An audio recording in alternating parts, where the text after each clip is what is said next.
possible. I mean, it's, like I said, there's so many different, outcomes and algorithms that could, that could factor into, what if scenarios. I mean, what if, we are, what if machines have finally taken over and we are living in some sort of a pseudo reality, something that, it's just a figment of our imagination, or, something that we're being programmed to see, or, it's kind of scary. I mean, and some of these alien abductions, people have talked about, I've read up on is like deja vu experiences, seeing things that they, seeing places or something they've already been to before, but may have not physically been there before. Like you go to another city and, you stand there for a second, you're like, I've seen this before, but yet you've never stepped foot in the city. You've never, you don't know any people in the area. There's no reason for you to ever have been there before, but yet you remember it.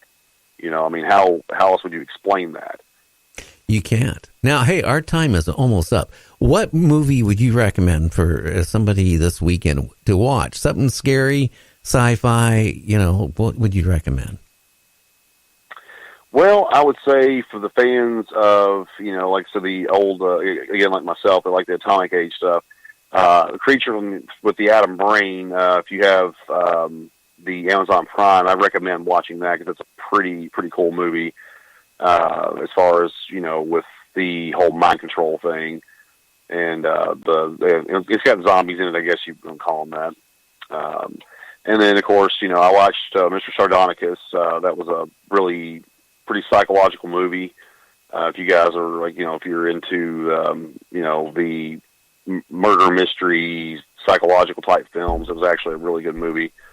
And, as far as modern, I haven't actually checked out anything, but I've actually been wanting to watch Signs again, which is the M. Night Shyamalan movie with the alien abductions. I've been kind of want to watch that again, so maybe that might be something that somebody wants to check out this weekend. That was pretty scary in its own right, if you've ever seen that.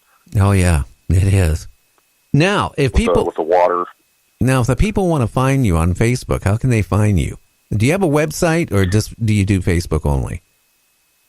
I used to have a website years ago. I actually have been talking with some people about working on a sort of a science fiction horror website to kind of do some writing for them right now. But my URL for Facebook is facebook.com /spookshow138.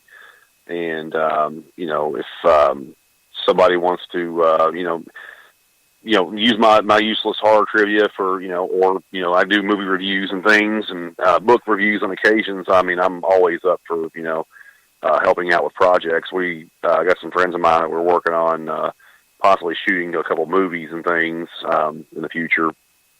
Again, we're just in talks, but yeah, I'm hoping maybe we can get something going with maybe creating some low-budget horror films ourselves, maybe creating our own robot monsters and, lizard men with cheap zipper suits and things.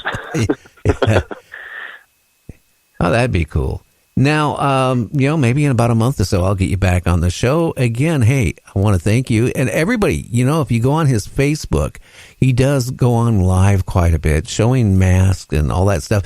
He even has talked about where, some of the masks you should buy, some of the ones you should not buy. At the start, I got some masks here in my studio. I started collecting them till my wife said, no more.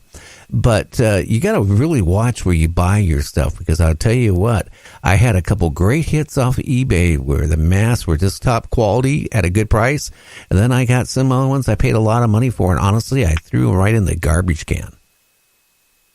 Actually, my last live feed, I bought 3 masks from, and of course, again, not knocking the site, they are really a fantastic. It's HalloweenCostumes.com. And they've always done me really well. And but I bought a couple of budget masks off them for like $2 or $3, and they were just terrible. And and again, like I said, they've always done me good. I've bought some really quality masks from them before, but I thought, $2 or $3 are on sale. Why not? Yeah, I got what I paid for on those. They were awful. Yeah, I know. I went off on eBay and bought a couple of alien head masks, and I think I paid like $40, $50 a piece for them. One, they didn't fit my face or anybody in my household because I figured, Halloween time, but, they look so bad that even putting them up on my shelves, they look too fake. They just didn't lay out right. It's like really, really bad.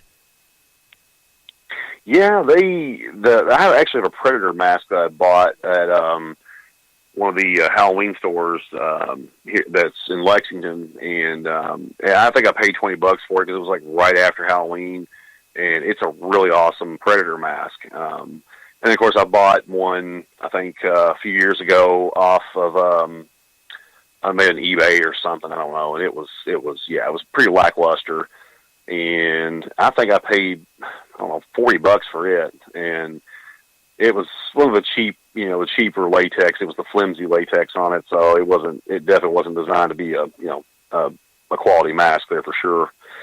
So, but yeah, I mean, like I said, yeah, people always ask me all the time, hey, what do you recommend, or what do you think, I should get? I'm wanting to, pull this look off or this costume, and so I've got to kind of develop a kind of a science for it now. So it's I know where to look, and which companies to stay away from, and how to wheel and deal some of these companies. So it's definitely there's definitely a science behind it for sure. Oh yeah, and a lot of people into role play too. I didn't realize it till I met you.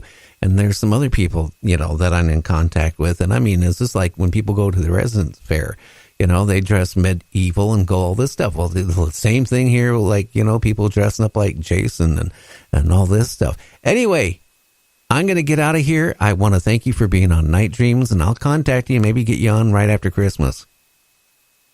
That sounds great. Like I said, I love the show. I would love to be back on again. And like I said, we'll definitely hash out some new topics and everything. Okay, my friend. Well, you have a great weekend, will you? Yes, sir. You do the same. Okay, my friend. You take care. Thank you. All right. Okay, yeah, I love, the old horror sci-fi movies. I'm starting late tonight. I'm going to be watching them all day Saturday, and then Saturday night. I really like the old space ones and alien ones, Boy, I know about the one, it looks like a gorilla suit with a fishbowl, on its head.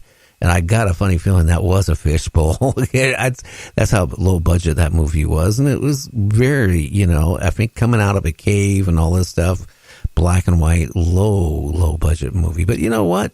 It's still kind of fun. Some of those movies are so bad that they're actually good. Anyway, I'm going to jump out of here. Again, go to www.nightdreamstalkradio.com. Look at the web. Give $1 or $2 to support our servers. You can listen to like 290 some hours of free content. You don't have to join any club. You can go back and listen to almost a year's worth of shows for free. Tell your friends on about Night Dreams Talk Radio. Share us on your media. I'd love to have more listeners. And hey, you guys have a great weekend. And don't forget, tomorrow between 7 and 8, Michael W. Hall, the UFO I-Team director, and he's also a host of our Saturday show. So everybody, have a good one, and we'll see you on Monday. Our intro music is provided by Kevin MacLeod at Incompetech.com. You're listening to my friend Gary Anderson on Night Dreams Talk Radio, the best in paranormal radio.